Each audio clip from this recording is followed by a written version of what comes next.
This is my self-balancing robot. It's fully 3D printed all the way down to the rubber treads, and it doesn't require any supports to be printed. It's powered by a 3S LiPo battery, and it's controlled by an Arduino Nano 33BLE on a custom PCB. I think this is one of the best mechanical designs I've ever done. Every screw has its own threaded insert to prevent cross-threading the plastic parts, and each part can be removed independently from the body. This makes the bot easy to repair and debug from the inside.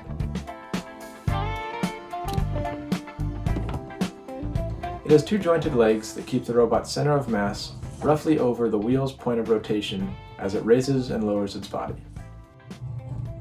Each leg is powered by one 40-kilogram servo motor. Attached to each leg is one encoder and a brushless DC motor, which is embedded into each wheel.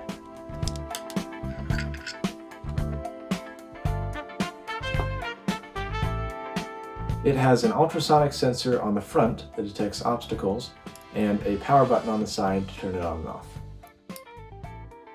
It's running a simple PID control loop right now, so that when I shake it or push it off center, it returns to a balanced position by rotating the wheels to move them back under the robot's center of mass.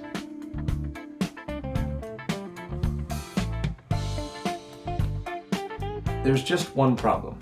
I cannot get this robot tuned. I know it's possible, but I'm not very good at coding. I've been working to improve, but this project is just a step above my understanding. So that's why the robot's movements that you've seen in this video have been pretty limited. When I was designing this bot, I envisioned it to be able to recover from rough pushes, traverse rough terrain, and bank into turns and glide around the floor. I also planned on getting this robot to work over Bluetooth and be controlled with a phone. But now that might require adding a separate Bluetooth module because the Arduino's BLE seems to interfere with the balancing. I just don't have the time to invest right now to get the project to that stage, but I know that it can get there.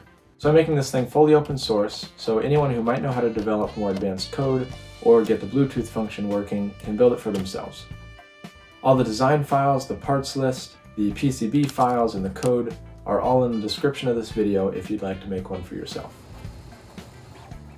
Also, any ideas or suggestions you can provide in the comments for tuning this thing would be a great help to give me a reason to keep this project going on my own. And if you think I should continue with this project and you want to see it in a more developed stage, please let me know in the comments. Okay, that's all I've got for right now. Please subscribe if you haven't already, and have a great rest of the day.